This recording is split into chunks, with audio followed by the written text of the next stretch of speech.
fashion photographer based out of Brooklyn, New York, and today we're going to be talking about creating dramatic portraits with an emphasis on lighting. So to start with, I'm going to give you 3 tips on creating dramatic portraits that I'm hoping will be helpful, and then after that we'll jump into the studio for a quick lighting demo.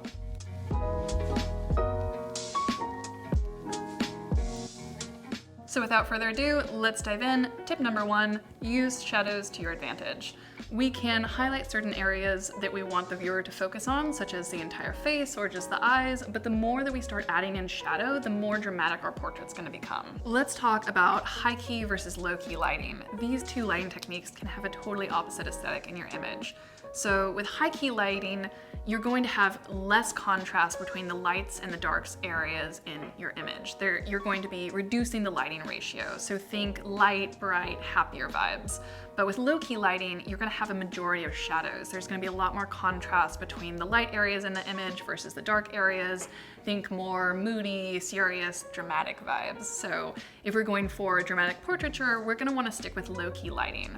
Tip 2, think about the story and emotion you want to portray. What is it you wanna convey in your image? If you're stuck with a girl with a neon pink shirt and she's got some lime green glasses and pigtails, but you wanna create this really moody, dramatic lighting, it's probably not gonna feel consistent because neon pink, lime green, those are colors we usually associate with happiness. And so if we're adding in this dramatic lighting, it's just not consistent. And your viewer is gonna pick up on that. When we're creating imagery, we want everything to make sense as it goes together. Whether it's our props or our wardrobe, our lighting, our colors, we want it to all feel congruent. But this doesn't mean you can't have an anxious object, something out of place, or a contrasting emotion. You just want to make sure that you're deliberate about it and that it's not being obtrusive to your viewer. Okay, tip 3, use color theory. So this is kind of a follow-up to tip 2, but we associate certain colors with different emotions or representations.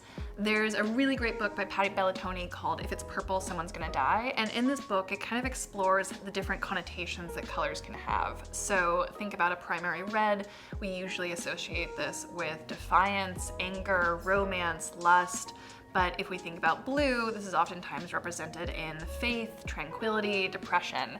So think about the connotation you want to portray, and then next we're going to decide what kind of color scheme do you want to have. So do you want it to be monochromatic, 1 color, or do you want it to be analogous, 3 colors that are adjacent to each other on the color wheel? Do you want it to be complementary, 2 colors that are opposite each other on the color wheel? Or do you want it to be triadic, 3 colors that are equally spaced from each other on the color wheel?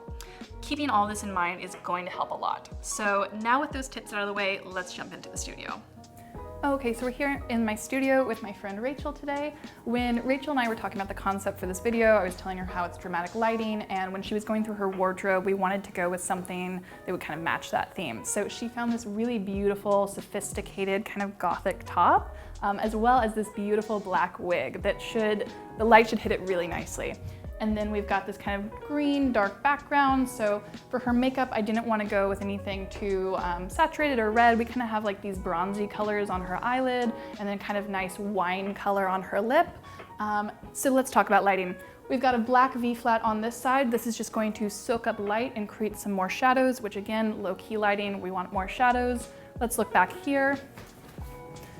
We've got my 39-inch deep Rotalux Octa, but again, any modifier works for this. So this is gonna kind of come, if you guys can see, the edge of it is coming right here.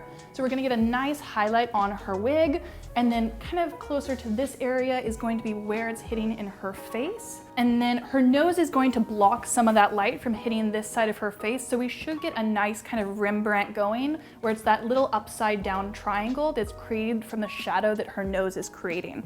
And again, black V-flat on this side, so that's just going to create more shadow over here. Let's give it a play and see what we've got. Okay, so for this first shot, I'm just gonna have Rachel facing straight towards me, everything's dead center. Let's just see how the light looks and we'll go from there. Great, so let's look at this real quick. Obviously, super dramatic portrait, some things that I really love, some things I'd like to play around with. Overall, I think this is a really fun look. We've got some super defined shadows on the left side of her cheek. On the right hand, it's mostly shadows, but we do have that little area under her eye where there's a tiny bit of light right in this area. And then we also can see her eye, which is important to me. And we still have that catch light in there too, coming from my Octa. Let's play around with a couple different angles and see what else we can do with this look. let's try splitting the difference between looking at the light and looking at me. And Rachel, if you wanna kind of look right where my arm is at, right here, and you can turn your legs that way too. Beautiful.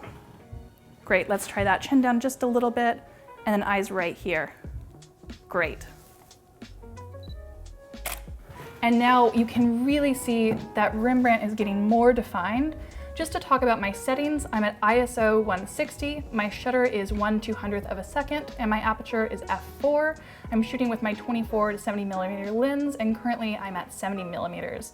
So this is looking like a really fun look for me. I'm gonna play around and just get a bunch of shots and see where I'm happy. Gorgeous. Try looking at the light. And then let's do complete profile, so completely that way. And then turn just slightly towards me with your chin.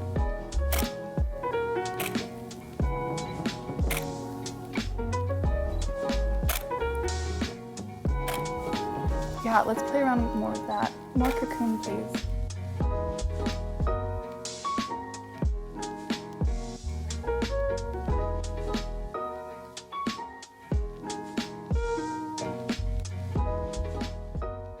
Okay, so one more look to show you. I've created this kind of little black cave that we've put Rachel in. So we're gonna get a lot of shadows from all sides, and then just showing you that you don't need the exact modifier I have. You can have any other modifier. I'm showing you one more of mine, but again, any modifier works. I'm using a beauty dish with diffusion. And so this is going to be blocked by my black V-flat. It's going to come in, so it's feathering off, and it's going to hit her. I also have just this white board. The white board's going to be reflective. Some of the light's gonna come back on her face, and I still wanna keep this area shadowed, so my black V-flat over here is gonna help with that, and then my black V-flat over there is gonna help with getting some shadow there too. So let's take a few shots, see how it looks. Beautiful. Look towards the light a lot more. Right there, gorgeous. And looking all the way that way. Beautiful. So it really changes what we're doing. Try right about here. I just want to see a little bit more of your eye. That looks really cool to me. I love that. So we're getting a really defined Rembrandt on the right side of her face. Let's look, eyes up just a little bit.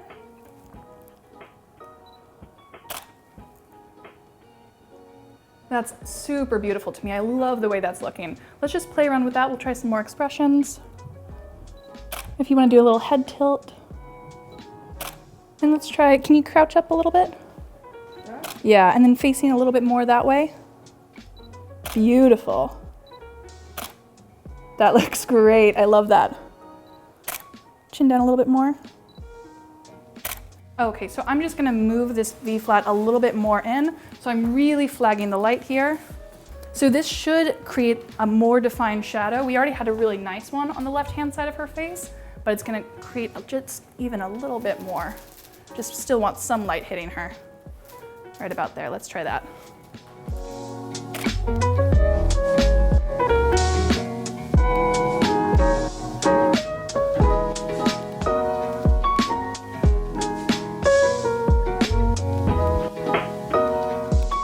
I hope those few tips and the 2 lighting demos were helpful for you. There's so many different components about dramatic lighting and portraiture to talk about, and we're trying to keep this video short. So if you have additional questions, please ask me in the comment section below. I always love reading your comments, and I read every single one of them. So please say hi, and I will see you guys in the next video.